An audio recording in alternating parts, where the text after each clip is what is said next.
Hola, ¿qué tal? Bienvenidos, bienvenidas a Impacto Económico. Qué bueno que nos siguen a través de nuestro multimedio Telesur. Mucho que comentar en materia económica. Empezamos con titulares. En América Latina hablaremos del conglomerado hongkonés Hutchison, que realizará su venta de más de 40 puertos en el mundo para 2026. Hoy en nuestro contexto, la imagen de Javier Milei alcanzó su nivel más bajo de credibilidad.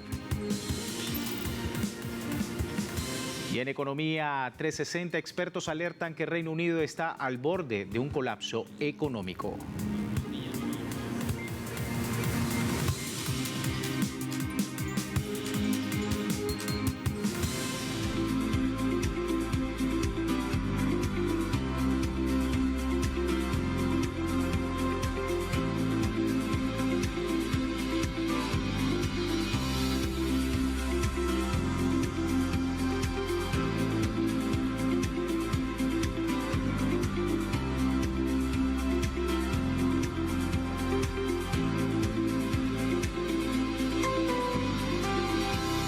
Ahí teníamos imágenes de la perspectiva económica en América Latina y el Caribe. Comenzamos con el conglomerado hongkonés Hutchison, que informó de la venta de sus más de 40 puertos en el mundo y que quedaría para 2026. Esto tras la revisión y solicitud del gobierno de la República Popular de China de que su naviera estatal, GOSCO, tenga participación en el negocio, pero la presión y la falsa narrativa estadounidense no ha cesado.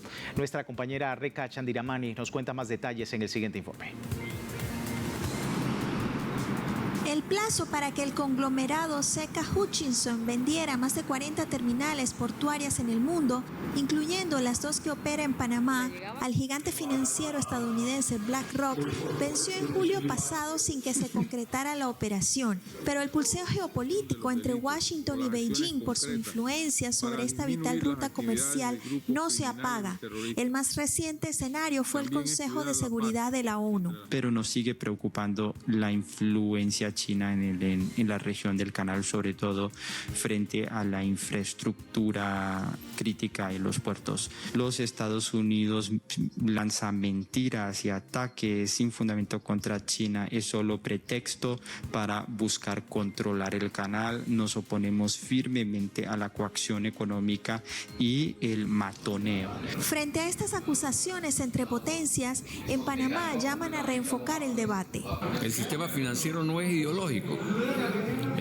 La gente que hacen inversiones en los países la hacen es porque quieren sacar una ganancia. Estamos claros, pueden ser chinos o pueden ser de cualquier naturaleza. Entonces eso de estigmatizar al capital financiero, si el capital financiero no es de Estados Unidos, no es un capital democrático, eso no es cierto. Más allá del país de origen de la inversión, la discusión de fondo en Panamá gira en torno a los beneficios locales que deja la operación de esta infraestructura crítica. Nosotros, por la corrupción y la impunidad, hemos perdido la oportunidad de ganar mucho dinero con esos puertos. Y a mí no me gustaría que en la transacción que hay, nosotros, los dueños, seamos convidados de piedra. Panamá más debió haber aceptado el discurso de Estados Unidos de que China diría la operación del canal, que China diría en nuestro puerto, lo cual no es cierto. Creo que la salida correcta era renegociar nuevamente con China, limpiar cualquier duda en el escenario, pero no permitir que los Estados Unidos le empuje a romper esos tipos de contratos y relaciones que tiene con China. Con la venta pospuesta para 2026, se abre un nuevo escenario. La naviera estatal china COSCO Shipping podría ingresar, incluso con participación mayoritaria, en la operación de los puertos panameños. Esto coloca al gobierno argentino ante la necesidad de definir si cede a la presión de lo que ha calificado como una alianza tradicional, arriesgando la relación con su segundo socio comercial más importante, o si diseña una salida soberana que privilegie, por encima de la pugna geopolítica global, el interés económico y estratégico de Panamá. Rekha Chandiramani, Telesur, Ciudad de Panamá. Vamos ahora hasta República Dominicana. El Consejo Estatal del Azúcar y el Instituto de Estabilización de Precios en el país firmaron un acuerdo histórico para suministrar azúcar a precios preferenciales inferiores al mercado a programas sociales que benefician a miles de familias vulnerables.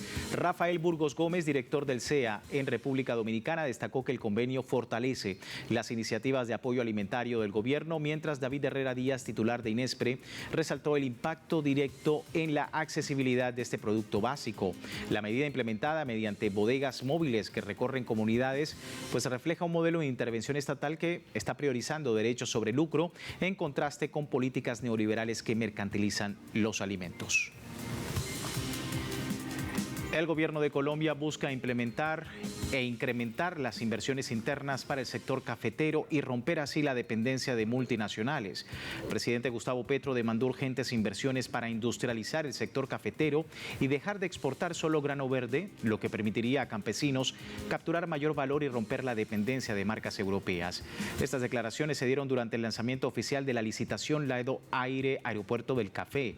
La obra, con una inversión de $185 millones en su primera fase, incluirá una pista de 1.460 metros y va a conectar el eje cafetero con el mundo, dinamizando el turismo y la exportación de productos procesados.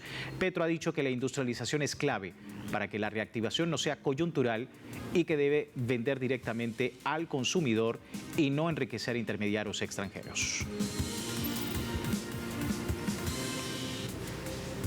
Pasamos a Guatemala. Las exportaciones crecen pese a los aranceles de los Estados Unidos.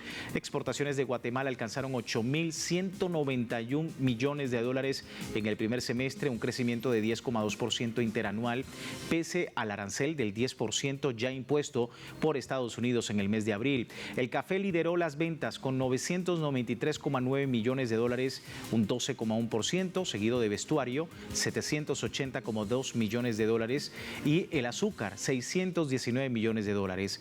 Centroamérica fue el principal destino, recibiendo 34,4%, superando incluso a los Estados Unidos con 31,6%, lo que evidencia una reorientación estratégica ante la coerción comercial. El Banco Central mantuvo su proyección de crecimiento del 2% para 2025, destacando que el sector textil afectado por los aranceles solo cayó un 2,1%, demostrando una resiliencia productiva. Este desempeño revela que la integración regional y la diversificación de mercados son antídotos contra el unilateralismo estadounidense y, por supuesto, la guerra comercial de los Estados Unidos.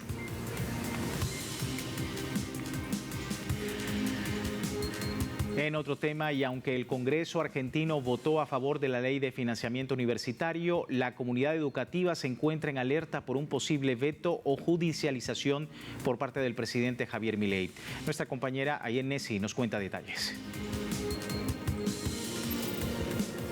Las universidades públicas argentinas están expectantes sobre el destino de la Ley de Financiamiento Universitario, que aunque obtuvo los votos en el Congreso de la Nación, el presidente Javier Milei prometió vetar tal como sucedió en 2024. Estas instituciones están funcionando con un presupuesto a discreción del Poder Ejecutivo, ajuste que derivó en la mayor marcha que enfrentó el gobierno libertario.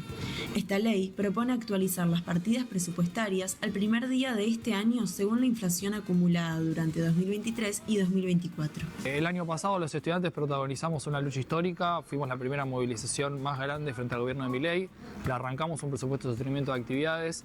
Este año nos encontramos con dos situaciones, un desgaste del movimiento estudiantil por un lado ante los constantes ataques del gobierno y ciertos gremios y ciertos también rectores de las universidades que tienden a bajar el conflicto. Por eso los estudiantes estamos muy enojados y estamos construyendo todos los puentes que tengamos a disposición para volver a llevar la discusión a las calles. Es importante que de cara a la nueva discusión de la ley de financiamiento volvamos a poner a la universidad en las calles. Mientras siga sin aplicarse la ley, los salarios de los trabajadores docentes y no docentes no alcanzan a cubrir sus gastos mensuales de vida. Además, la situación actual implica la degradación de la infraestructura y acota y suprime la capacidad de investigación y desarrollo académico. Los magros aumentos que nos están dando desde el gobierno siempre están por debajo de la inflación. Y bueno, lo mismo que el presupuesto universitario en general. Y estamos atrás de la aprobación de la ley de financiamiento universitario, pero todo indica que se va a vetar. El financiamiento de la universidad pública lo que hace es que las y los estudiantes que venimos a hacer de la Argentina un lugar mejor, un proyecto de nación que tenga ciencia, investigación, que tenga personas al servicio del pueblo y no al servicio de las grandes corporaciones de Europa o Occidente que pueda pagarnos en dólares, hace que básicamente no solo nos quedemos sin la oportunidad de tener un título en nuestras manos y tener un proyecto personal de vida, sino que no podamos aportar a eso. El sistema universitario argentino, público y gratuito, tiene el reconocimiento mundial por su calidad, que se ve amenazada por las decisiones de una gestión que por lo pronto mantiene a la comunidad educativa en estado de alerta frente a los próximos pasos que pueda dar, informó Ayer Nessi desde Telesur Argentina. Vamos a una breve pausa y al regreso nuestro contexto el día de hoy veremos cómo la imagen de Javier Milei alcanza su nivel más bajo de credibilidad en Argentina. No se retire.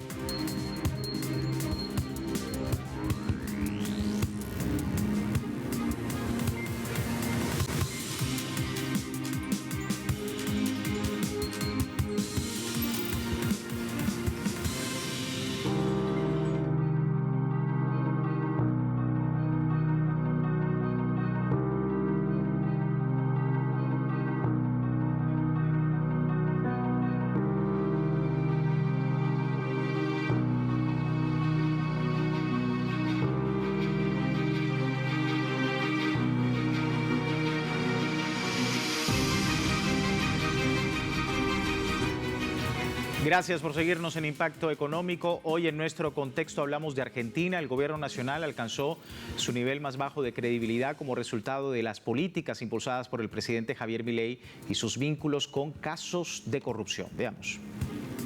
La justicia argentina investiga un presunto entramado de corrupción en la Agencia Nacional de Discapacidad que implicaría a altos funcionarios del gobierno de Javier Milei. Tras 16 allanamientos la semana pasada, con incautación de teléfonos y computadoras, el escándalo estalló cuando circuló un audio del exdirector de la Agencia Nacional de Discapacidad, Diego Españolo, aludía a sobornos que incluso involucrarían a Karina Milei, hermana del mandatario y secretaria general de la presidencia. Los hechos involucran el cobro de sobornos relacionados con la adquisición de medicamentos por medio de la organización. Por su parte, el presidente Javier Milei reconoció públicamente como un acto de astucia que en su administración roban.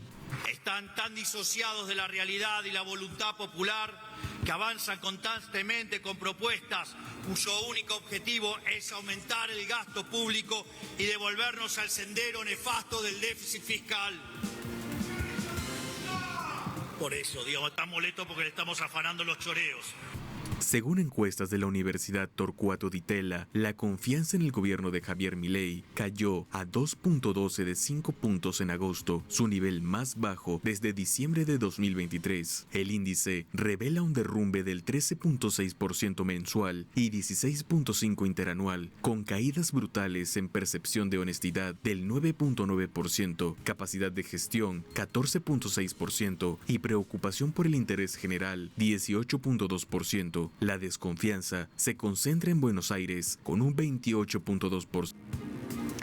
Pero revisemos de qué se trata esta trama de corrupción en Argentina. La filtración de audios del exdirector de la Agencia Nacional de Discapacidad, Diego Españolo, revela un supuesto esquema de sobornos, mejor conocido como pago de coimas, a través de la droguería suizo-argentina, específicamente en la compra de medicamentos y suministros para personas con discapacidad que generaban un sobreprecio del 8% y del cual el 3% era enviado directamente a la Secretaría General de la Presidencia.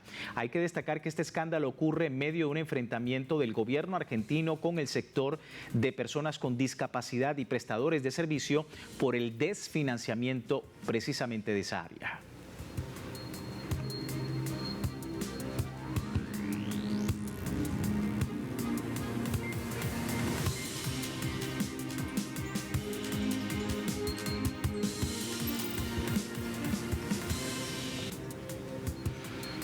Por su parte, la Cámara de Diputados de Argentina debate las maniobras ilegales del gobierno de Javier Milei tras el escándalo de corrupción en la Agencia Nacional de Discapacidad. La oposición plantea otra ofensiva en la Cámara de Diputados tras los escándalos de corrupción que envuelven al gobierno argentino y exige que sus funcionarios deben rendir cuentas. Para este miércoles fueron citados el titular del Ministerio de Salud y el interventor de la ANDIS, pero no confirmaron la asistencia. Diputados también elegirán el próximo jueves autoridades de la Comisión Investigadora del caso Libra para identificar a responsables de la criptoestafa.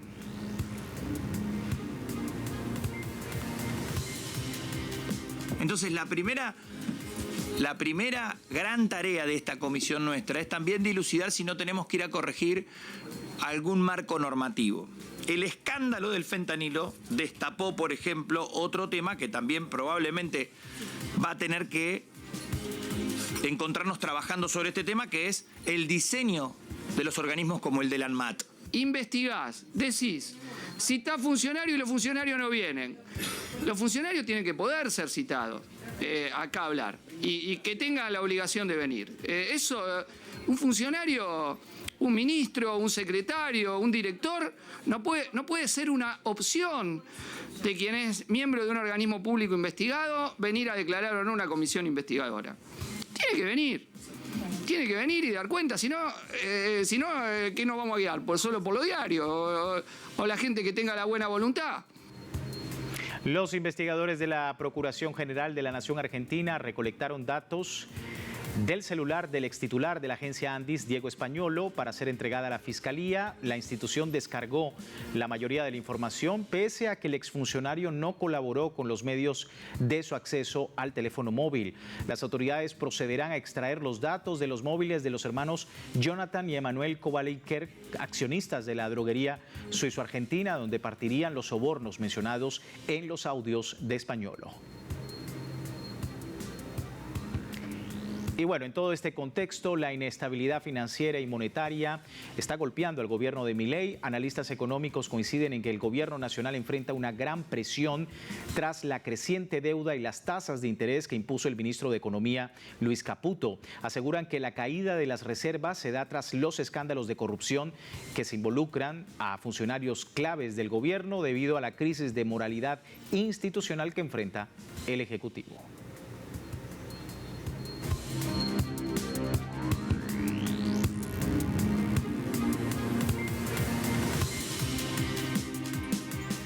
Vamos ahora a Economía 360. Expertos en economía han advertido que el Reino Unido está al borde del colapso económico, consecuencia de las políticas del Ministerio de Hacienda.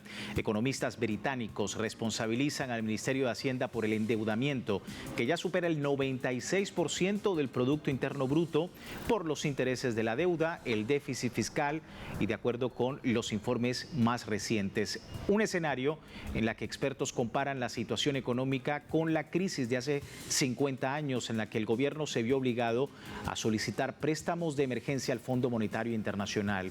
El aviso sale a la luz antes de la presentación del primer presupuesto de otoño, donde se espera el anuncio de nuevas subidas de impuestos por parte del Ministerio de Hacienda.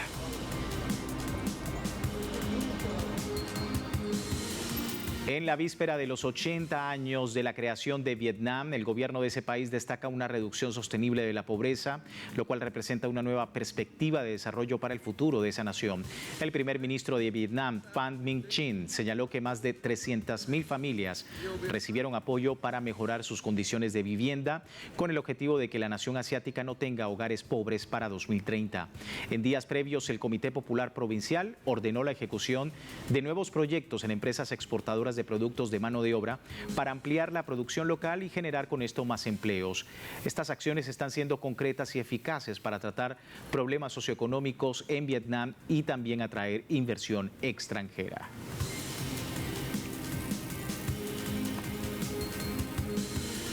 El presidente de los Estados Unidos, Donald Trump, advirtió que impondrá nuevos aranceles comerciales a países que mantengan medidas regulatorias consideradas discriminatorias contra grandes compañías tecnológicas de su país. Legislaciones como los impuestos digitales y normativas de servicios y mercados digitales buscan dañar o limitar a firmas como Meta, Alphabet, Amazon, Microsoft y Apple, favoreciendo a competidores chinos en el mercado global, según los Estados Unidos. Una advertencia que se dirige principalmente a la Unión Europea y a países como España, Francia, Italia y Reino Unido, que han impulsado estas regulaciones y que marca un nuevo frente de tensión comercial con aliados históricos. El presidente Donald Trump sostuvo que de no revertirse estas disposiciones, Estados Unidos aplicará tarifas más severas y restricciones de exportación como medida de presión inmediata.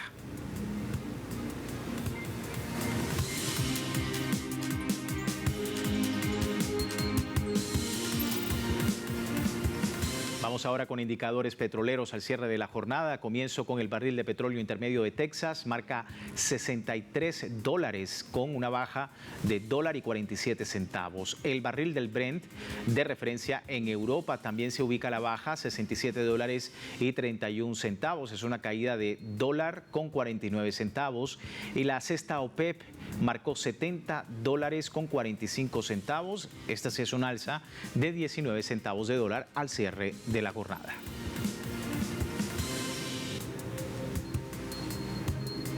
Así finalizamos Impacto Económico. Les recuerdo www.telesurtv.net con nuestra señal en tiempo real desde cualquier parte del mundo, y en Telegram, el servicio informativo de Telesur, también las noticias económicas las 24 horas del día. Soy Luis Francisco Blandón, gracias por seguirnos.